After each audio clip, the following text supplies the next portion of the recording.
as Aaron gets plugged in here, he had some good observations of this chapter that he was sharing with me this morning. You want to share those thoughts? Awesome. What were my observations? We were talking about how this chapter is pointing right at Sean, but it points at all of us too. First thing I thought of is honestly is how do we clone Jared? Because that would be really cool. But I think that there's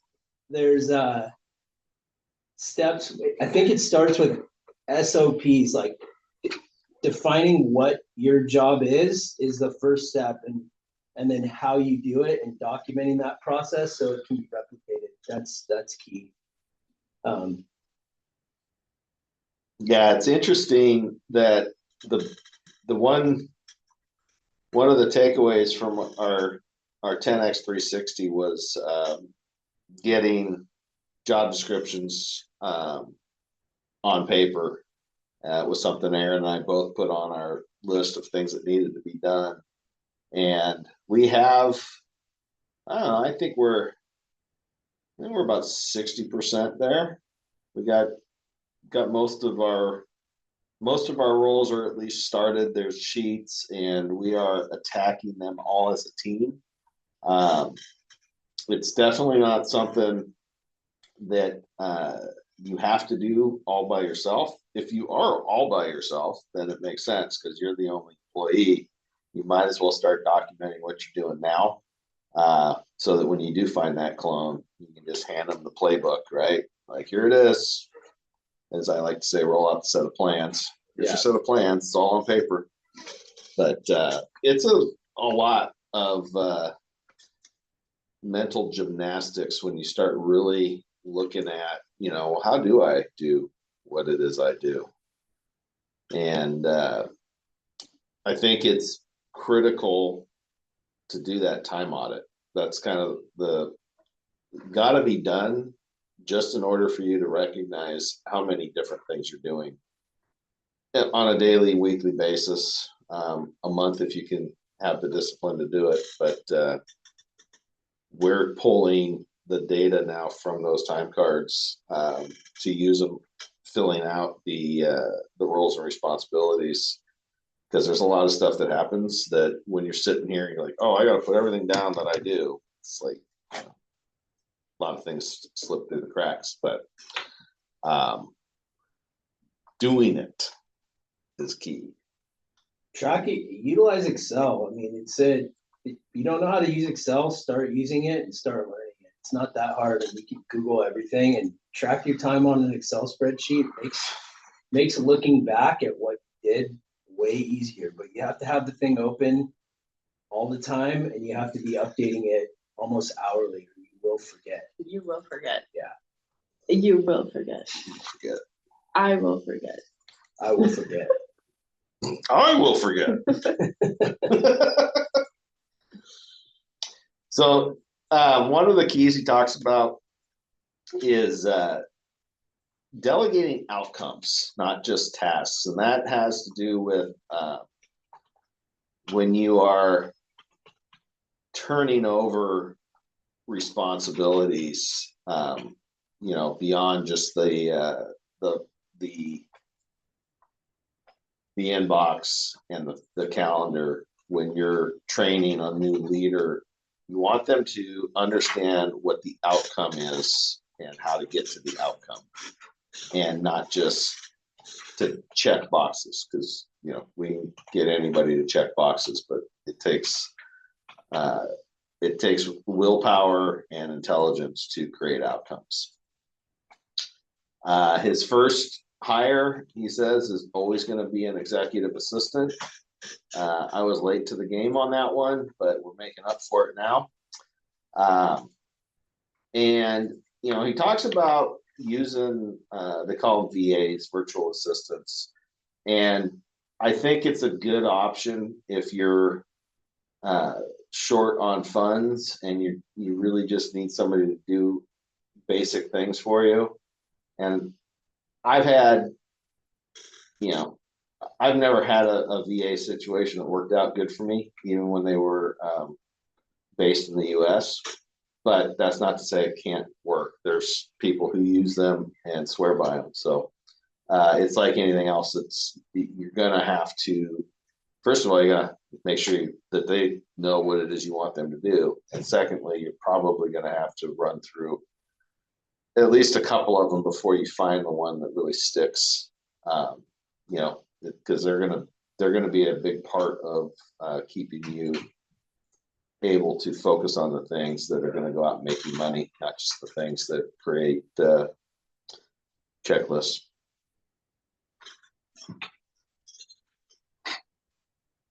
Anyone? Oh, come on. You got something to say. You always got something to say.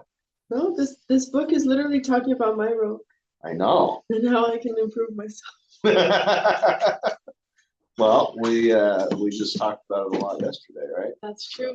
And you gave me a sheet where he explains how to organize best the emails or all those stuff. Like that's Oh, yeah, that extremely was cool. useful to me. Email Categorization. GPS. Yeah. Exactly. That's absolutely useful to me because I mean, personally, I think I'm very organized with my emails, but there's always room for improvement and there's always things for me to learn. I think a big part of this chapter was having the ability to let go and understand that you stepping out of it is more of an advantage than you hovering over every task and making sure it's done exactly the way you want it, and allowing someone else to learn and adapt, and with time they will get it and you'll get synced up. And they will likely do a better job than you were doing.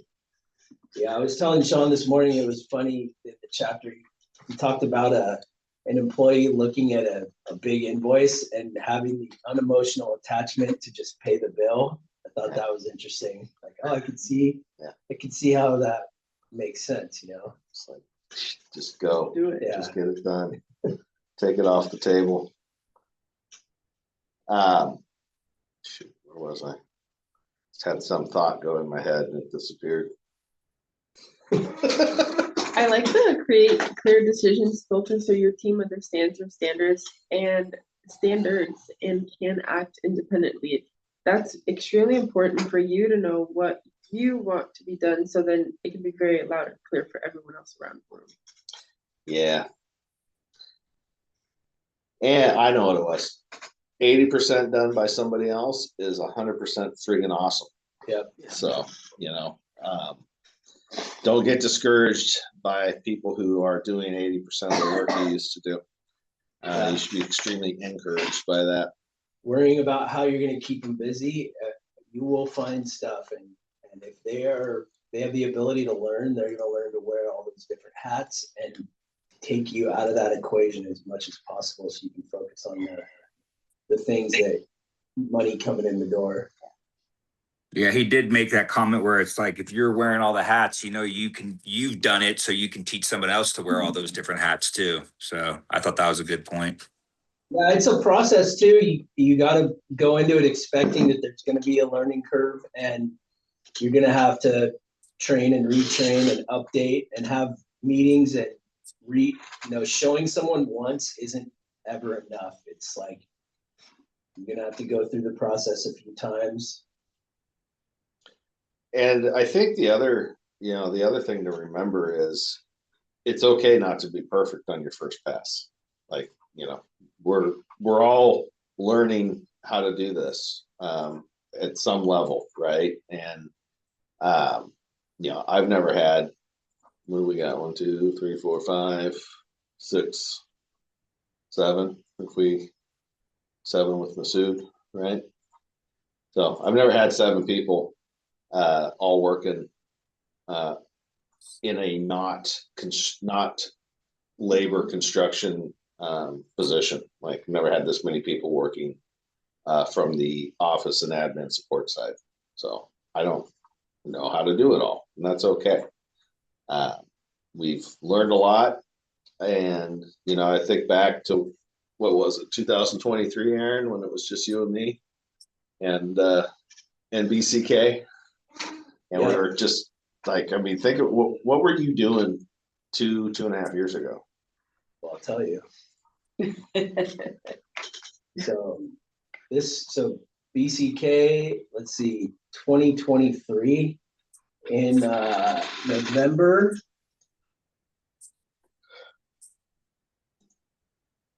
We're working on change order for Conley Creek, our first South Bay grading job. Yeah. We're doing extra grading out there.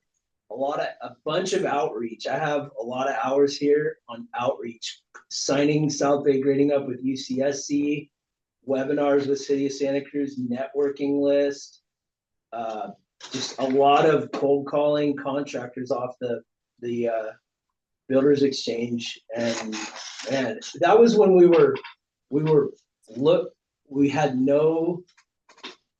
had a shortage of jobs to bid. So we were trying to find things just to bid. So we were grabbing at everything and just getting our name in the door with these people. It's taken, now here we are with a glut of jobs.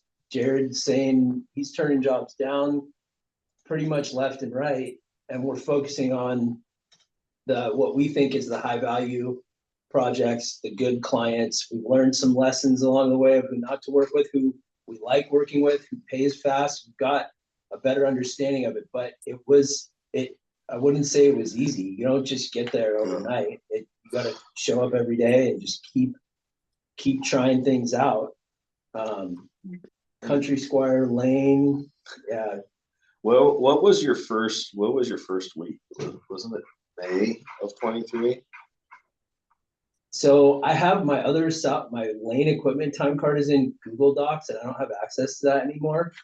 But May 11th, 2023 was when Ben and I got Bluebeam. And that was a little after I was doing work with you. I think almost it was January, huh? Yeah, I think it was February. Okay. Roughly February. Wow. Of 2023. Yeah. So we bought Bluebeam almost 3 years deep. 2.5 years ago was when we first got Bluebeam. Wow. Yeah. Yeah. And when you were when it was land equipment, it was all like calling and make a call and what was that program we used to use? I forget the name. Rental Essentials. Rental Essentials. It made a book for Rental Essentials. Yeah. How to do that. But yeah, I mean, think about how much your role has evolved in 3 years.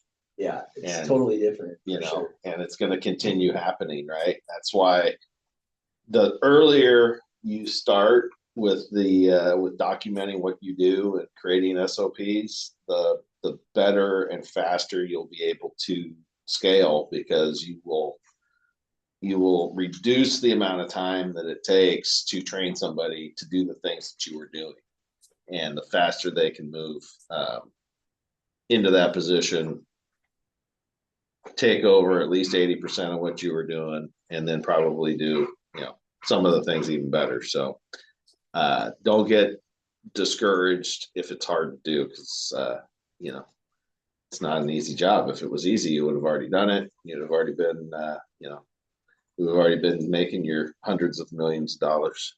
Yeah. Can I share my screen real quick? Yes.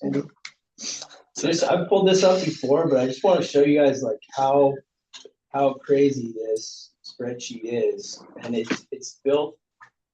You guys see my screen? So this is 2023. This is to the 15 minutes. This is 2024 for BCK, 2024 for South Bay grading. And then here's 2025. This is a lot of data. So being able to go back and look at this stuff it's pretty crazy to see and put things in perspective. And this is a daily thing. It becomes a ritual, and it's not even a thing for me anymore. It looks like a lot now, and I'm like, wow, this is nuts. But it's just a daily habit. That's all it is. Do you do that like hourly? Have it open, and as I like right now, what I input, for example, is I put in 11:12 and then 7 a.m. to 9:15, and I just have it under weekly meeting under a cost code of 400 for SBG admin. And I've already pre-filled out from 9:15 a.m. to 1 p.m. as a guest. That's our site visit to Moraga. When I get back, I'll put in the actual end time when we got back, and then I'll move down to the next item. So when I know what I'm doing, I'll pre-fill it and I'll come back in and hone it in later. But you know, if I'm out all day on site, I'll come in the next day and first thing I do is put 8 hours on whatever job I was on for the day before, and then I start 7 a.m. and I leave the finish time of that task open to when I finish it, and the spreadsheet's just open all the time.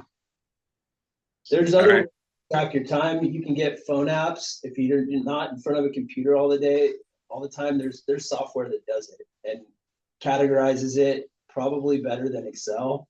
But we already have Excel, so it's free. But you know.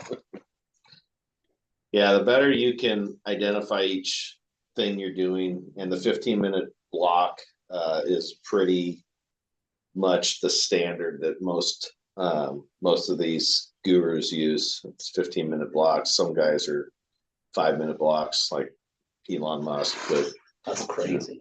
I'm not an Elon Musk yet, so.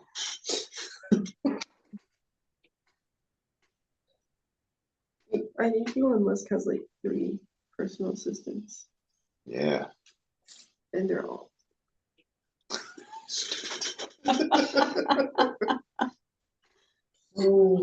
Personal experience. All right. Who else wants to throw out some genius? There's like no me. The small handshake. Well, let's do this. If you had one thing you could delegate to somebody else, what would it be?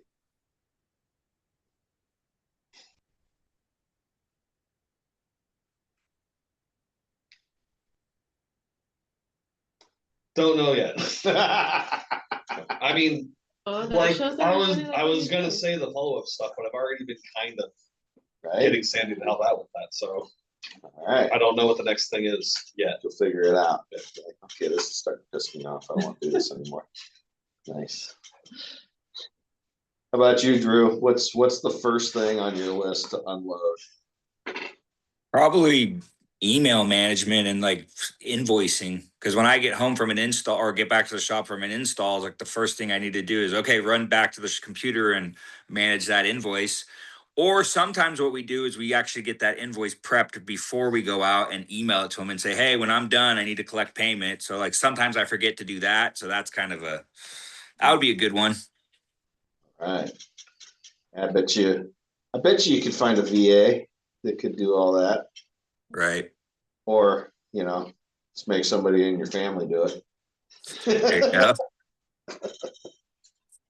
Nice. All right. Anybody else have anything they want to get in before we get on with the day? All right. Well, as always, appreciate you guys all showing up and participating, and can't wait to see what's in chapter 7. What's the title of chapter 7? It is building playbook. Building playbooks. All right. So kind of what we just started talking about. Yeah. Awesome. All right, guys. Thank you.